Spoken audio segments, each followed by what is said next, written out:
Hello guys, welcome to my YouTube channel. Sebelum kalian menyaksikan video ini, jangan lupa untuk terus like, komen, dan subscribe video saya di bawah ini dan nyalakan terus lonceng notifikasi untuk mendapatkan video selanjutnya.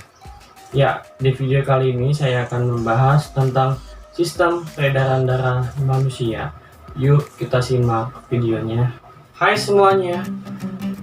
Semoga kalian dalam keadaan sehat walafiat dalam lindungan Tuhan Yang Maha Esa. Iya, sebelum saya memasuki sistem peredaran darah, saya ingin menanyakan kabar kalian dulu.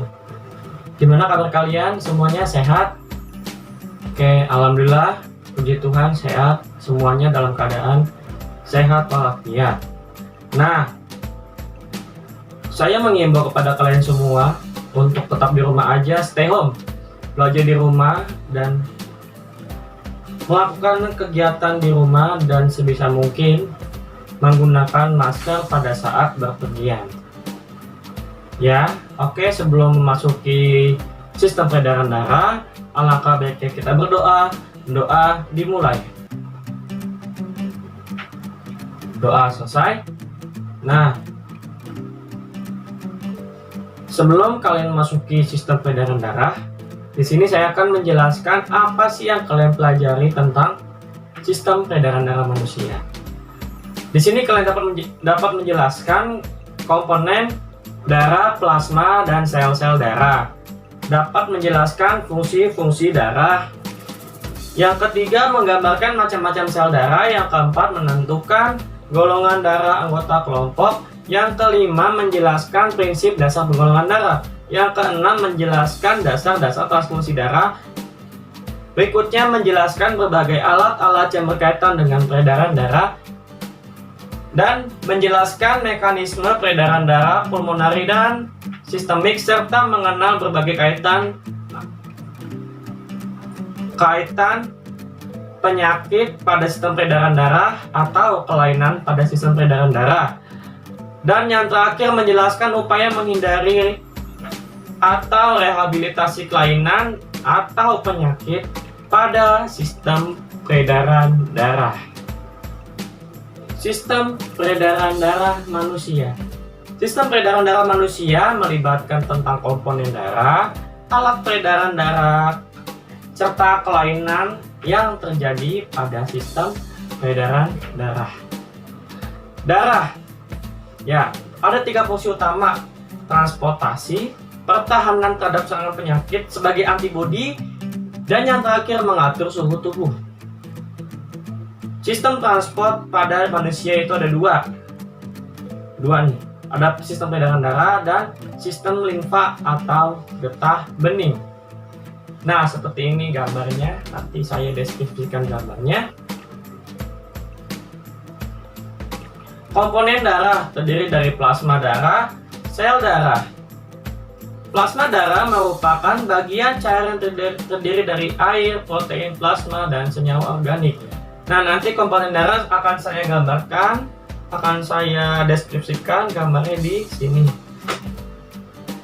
Protein plasma darah, albumin menjaga tekanan osmosis darah, globulin pembuatan antibodi, dan yang terakhir fibrinogen pembekuan darah. Bahan organik plasma darah yaitu glukosa, asam amino, lemak, vitamin, hormon, garam mineral. Garam mineral itu ada NaCl, fosfor, dan bikarbonat. Plasma darah tanpa fibrinogen atau serum merupakan cairan warna kuning, jernih, dan mengandung antibodi. Ada 4 macam antibodi, adalah peptidin mengendapkan antigen, agglutinin menggumpalkan antigen, lisin menguraikan antigen, dan yang terakhir antitoksin atau menawar racun. Eritrosit. Nah, kita masuk ke eritrosit. Bentuknya bulat, bikonkav, tak berhenti mengandung hemoglobin, diameter 7,5 mikron, tebal 2,0 mikron, fungsinya transfer O2 dan CO2. Jumlahnya 3,9 sampai 5,5 pangkat 10 pangkat 6 mikron liter pada laki-laki, dan pada perempuan 4,1 sampai 6,0 10 pangkat 6 per liter mikron. Leukosit. Leukosit itu berperan sebagai alat pertahanan tubuh. Dalam menjalankan tugasnya, leukosit kadang keluar dari pembuluh darah untuk menyerang kuman yang masuk ke dalam tubuh yang disebut diapedesis. Leukosit juga berperan membersihkan sel-sel yang telah mati atau luruhan dari jaringan tubuh. Jumlah leukosit pada orang dewasa 4.000 sampai 13.000 per milimeter kubik darah. Leukosit bagi menjadi dua. Ada leukosit granulosit, ada leukosit agranulosit. Nanti gambarnya seperti ini akan saya deskripsikan tentang leukosit granulosit dan agranul. Leukosit granul yang ada granulnya, ada neutrofil, eosinofil, dan basofil. Nanti saya deskripsikan gambarnya seperti ini. Neutrofil berinti 2-5 lobus granul netral untuk fagositosit bakteri, ukurannya 10-14 mikrometer, jumlahnya 60-70% di dalam darah. Eosinofil berinti 2 lobus granul merah, fagositosit bakteri, protozoa cacing, ukurannya 10-14 mikrometer, jumlah 2-4% di dalam darah.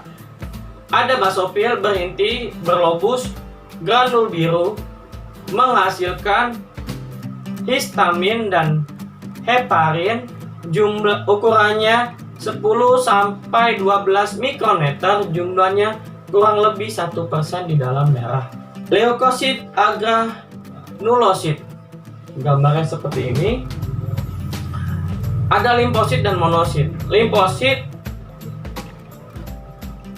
bentuknya berinti bulat, berukuran 5-17 mikrometer, responsibel terhadap imunitas spesifik, jumlahnya 20 sampai dengan 45% di dalam darah.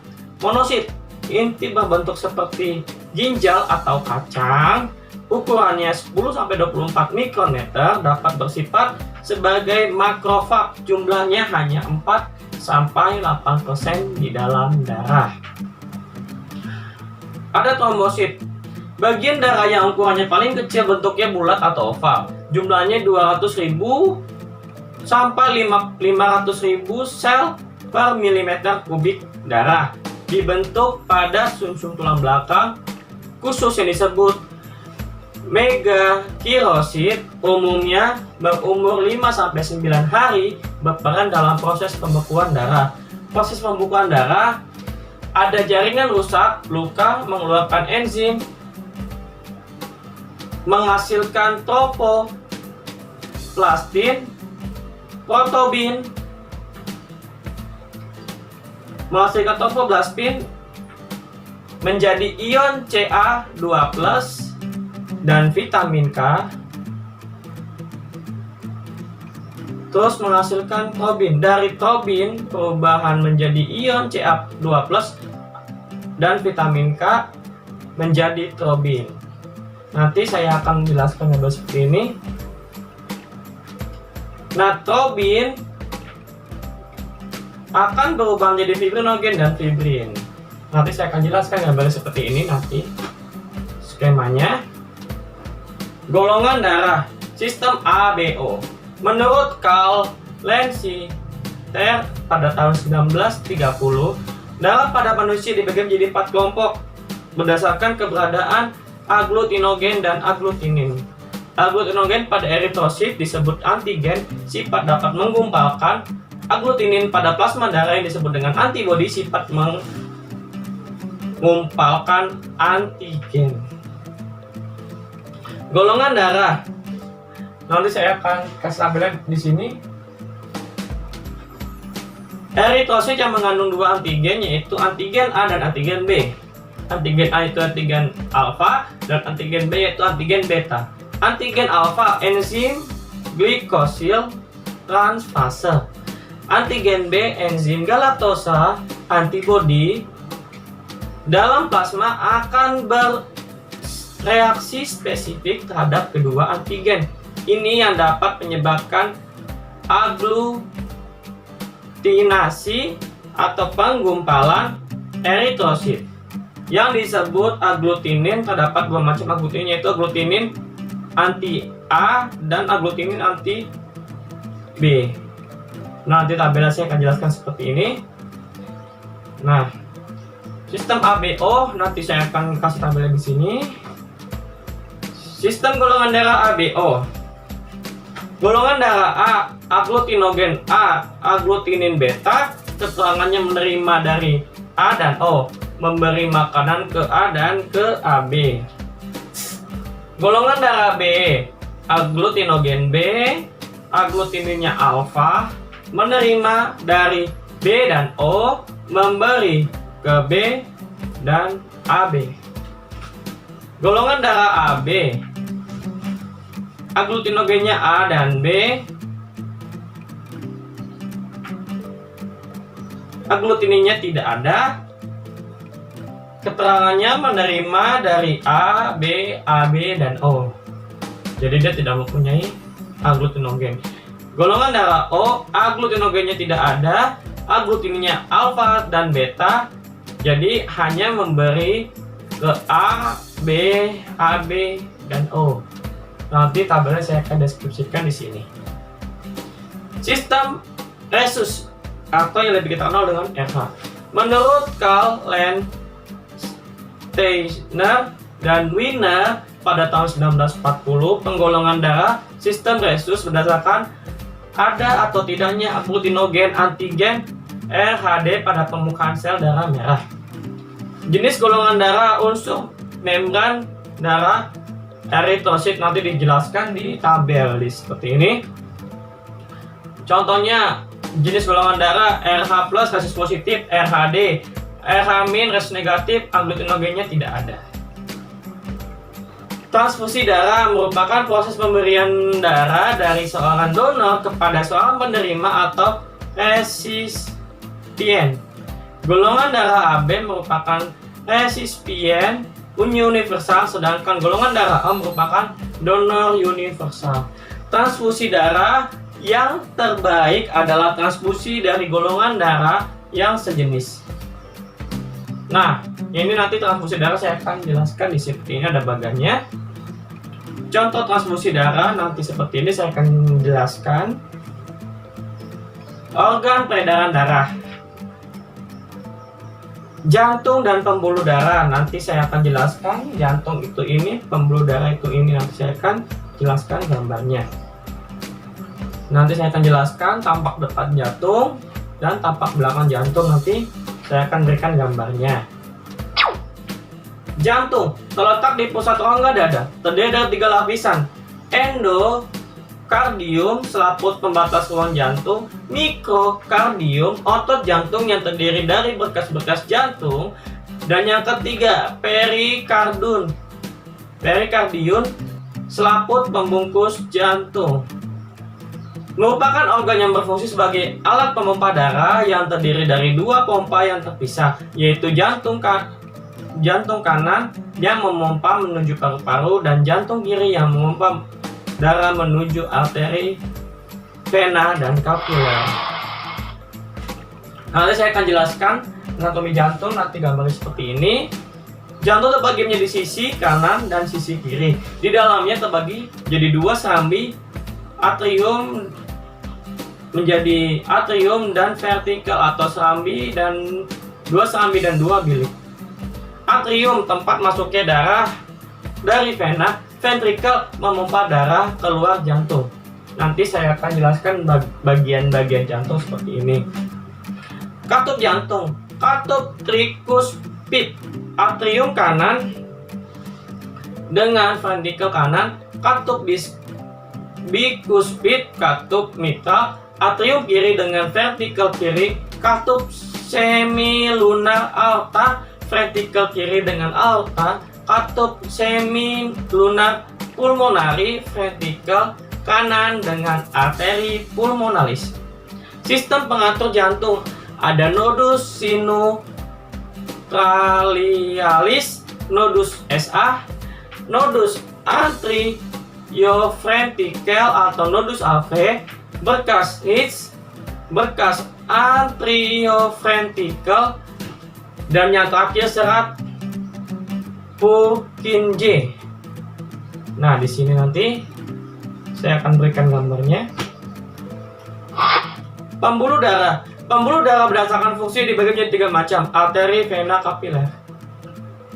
Arteri nadi, vena pembuluh balik, arteri pembuluh nadi merupakan pembuluh darah yang mengalirkan darah dari jantung ke jaringan. Lapisannya paling dalam pada arteri adalah endotelium. Arteri dibagi menjadi 2 macam, yaitu arteri pulmonalis dan aorta.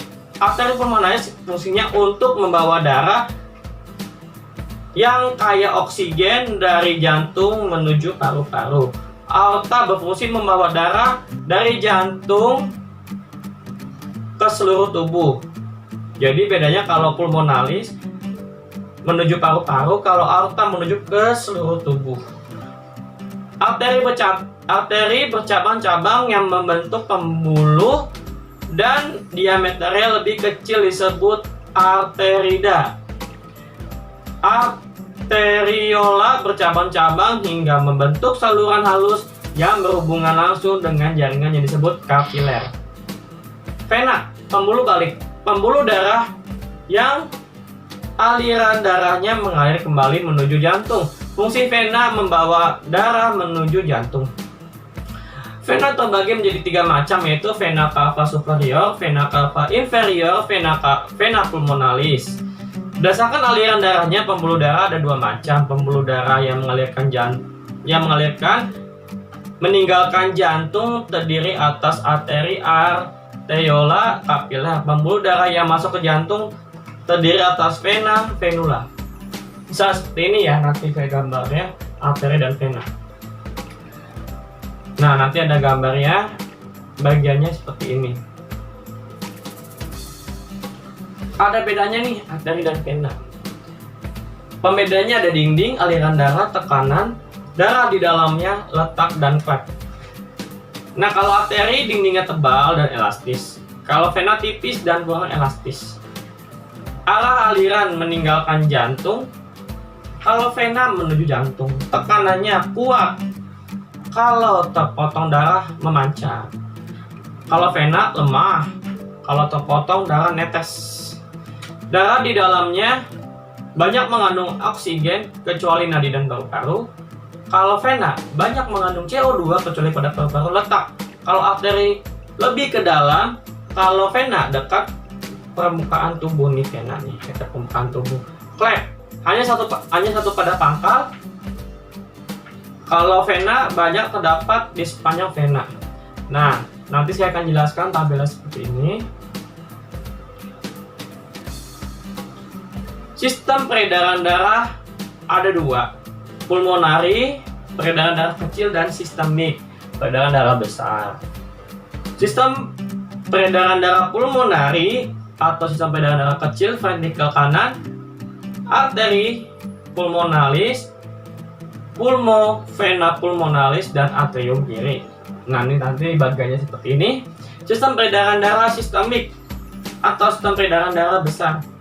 Ventrikel kiri menuju ke aorta, tubuh bagian atas dan bawah, dan menuju kembali ke atrium kiri.